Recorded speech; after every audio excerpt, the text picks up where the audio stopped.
All I gotta say is, if you had a problem with this, you must not like sugar in your Kool-Aid. You probably put raisins in your potato salad, and you probably still celebrate Columbus Day. May God be with you, because you need it. Welcome to the Best in the Game podcast. I'm your host, Mike Jones. You can find me on all your socials at Jersey_Mike. That's with a Z and 3 I's. You could have been anywhere else in the podcast world, but you're here with me, and I greatly appreciate you for that. Don't forget, be sure to like and subscribe to Best in the Game podcast on YouTube or wherever you like to listen to your podcast. It's Black History Month, y'all. Let's get into these topics. Today's show is all about NBA All-Star Weekend, the good, the bad, and everything in between. Trust me, I got you covered, all right? Let's get right into it. Ladies and gentlemen, the highlight of the entire NBA All-Star Weekend came on Sunday night. This year was all about Team USA versus Team World. Here's how it went down. 3 teams played in a round robin. You don't know what a round robin is? I need you to Google it, all right? 2 USA teams and a world team made 3. Game 1 was Team World versus USA Stars, the younger of the USA teams. Victor Wembanyama set the tone fast, scoring the world's first 5 points. The Stars, led by Anthony Edwards and Cade Cunningham, got the message loud and clear. Game 1 was competitive. Great pace, amazing, real effort by all. The New York Knicks, Karl Anthony Towns, he made his presence felt with a big 3. Team World started to pull away until Edwards led the comeback for USA. Edwards hit a 3 late to tie the game at the end of regulation. Special All-Star rules came into effect for overtime. So, first team to 5 wins. Quickly, the World team took the lead 3-5 in overtime and had to defend the 3-point line until they didn't. A defensive slip left Scotty Barnes open for the 3 and the win, and Wemby was not happy about it at all. Visually, verbally, out loud, you could tell that fresh dude was pissed off. Then, Game 2 saw an all-USA affair play out as Team Stripes beat Team Stars on a De'Aaron Fox 3. This game was good as well, too, and it had a bit of a faster pace as the young guns, they were trying to show up a lot of the old heads, but Team USA Stripes with Kawhi, KD, LeBron, Donovan Mitchell, and others, they was like, y'all gonna learn today. Team Stripes took the win from Team Stars. So then we had Game 3. Game 3 of the round robin saw Team Stripes take on Team World. You were quickly reminded that All-Star Weekend was happening in LA because Kawhi, big-ass handprints, was all over this game. Defensively, offensively, and throughout the entire building. Like at one point, the crowd was chanting MVP for the Clipper, who's also a local kid from the LA area.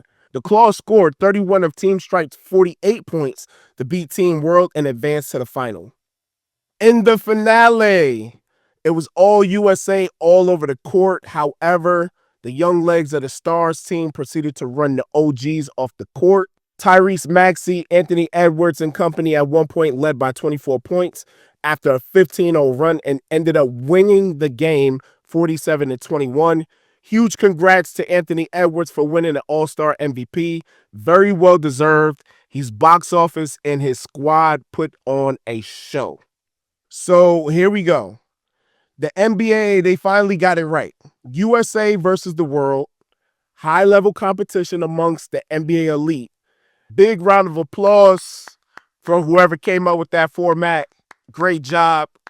Good job. Kudos to you. Here's the bad thing, though. And maybe it's just me, right? So All-Star Weekend was hosted by the LA Clippers in their billion-dollar bird's nest, the Intuit Dome, right? Inside the arena, they have these lights connected to every seat, and when they're on and flashing, it makes for quite the visual light show, right? However, the problem was the billion-dollar light show that goes off after every bucket and timeout. Like, what it would do, it would just highlight how empty the arena was. Empty seat after empty seat after empty seat. So that kind of brought me to this, right? Like, does the NBA, which makes most of its revenue from its mega broadcasting deals, think NBC, ABC, they're on ESPN, Amazon Prime, etc., right? The NBA makes most of its revenue off its mega broadcasting deals. Does the NBA have a marketing problem when it comes to filling seats? Like, why is this arena hosting and showcasing the league's most elite talent empty? It didn't make sense. It didn't make a lot of sense to me. Now, it was some people in there, more than several somebodies, right? Shout out to the Queen. Queen Latifah was in the building. Shout out Big Jersey. Shout out to Ludacris, Two Chains, Guy Ferrari, and the Obamas. They came through. But what's the point of putting on a show for the fans if the fans can't afford to come to the show? Like, what do you think? Is the NBA pricing out its fans when it comes to premium live events? Let me know what y'all think about this.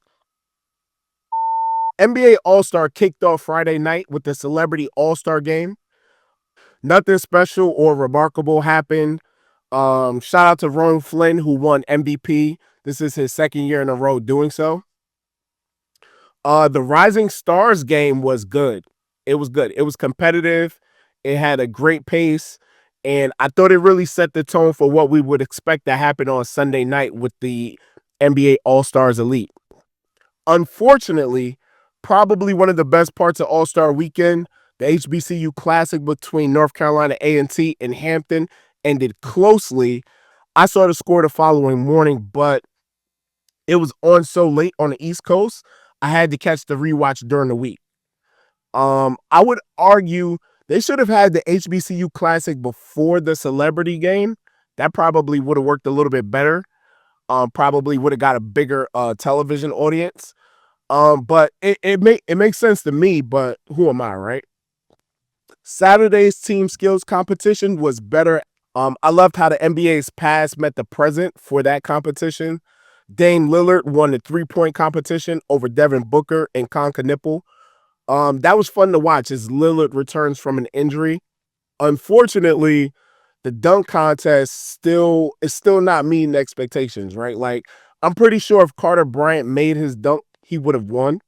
The kid from Miami, though, who was he was a hometown favorite, he won. It was like unremarkable, but congrats to him though. All in all, NBA All-Star was much improved from the last few years, but it does seem to now be focused on the television audience over the physical presence of the fans. Everything was camera driven and seemed more interested in the attention of phone and television screens as opposed to the fans in the building. Maybe that's why there were so many empty seats. I checked the price to get in, and the tickets to me cost way too much for me to just be like part of the background production. Much better this year, but the NBA still has a ways to go to bring All-Star Weekend back to prominence. Once again, congrats to all the winners. Shout outs. Shout outs. Shout out to all Team USA Olympians competing in the Winter Olympics. The Winter Olympics started last week. Catch all the American action on NBC stations and affiliates. Special shout out to Erin Jackson, the first Black woman to win a gold medal in speed skating, was the flag bearer for Team USA at the opening ceremony. Good luck to her and all the athletes repping the red, white, and blue. Shout out to y'all. Super late shout out to the Seattle Seahawks who won the Super Bowl over the New England Patriots. The game was a defensive affair, which I loved so much. Weeks later, we're still talking about the amazing halftime show by Bad Bunny. All I gotta say is, if you had a problem with this, you must not like sugar in your Kool-Aid. You probably put raisins in your potato salad, and you probably still celebrate Columbus Day. May God be with you, because you need it. You need them. Shout out to Netflix. Y'all, look, I promise, this is not an ad, but Netflix is on quite the run with their sports content. MMA legend and Olympic medalist Ronda Rousey is set to fight Gina Carano on May 16th in Los Angeles, California. The fight is being promoted by Jake Paul's MVP Promotions. Now, I'm not the biggest fan of Jake Paul's Bad Bunny hating ass, but I'll admit He has quite the talent for fight promoting and especially highlighting the best women in the fight game, including my girl Alicia Bumgarner and Puerto Rico's own Amanda Serrano. So once again, Ronda Rousey, Gina Carano, live on Netflix, May 16th. Be sure to check that out. Last but far from least, I want to say rest in peace to our civil rights icon. The Reverend Jesse Jackson has passed away. A former college quarterback, Reverend Jackson began his work in political and social progress on the campus of North Carolina A&T, a prominent HBCU in Greensboro, North Carolina.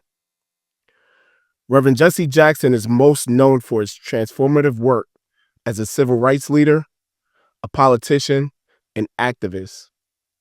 A protege of the Reverend Dr. Martin Luther King Jr., he founded the Rainbow Coalition, marched with Dr. King and others in Selma and Montgomery, and was awarded the Presidential Medal of Freedom in 2000 for efforts in international diplomacy.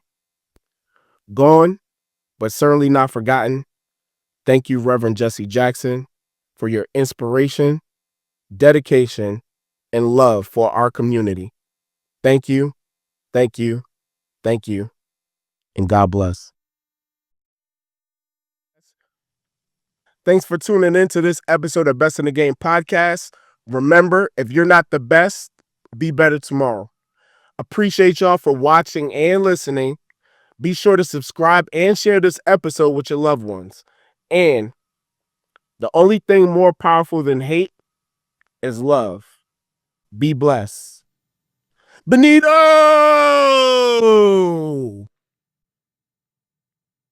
Let's go.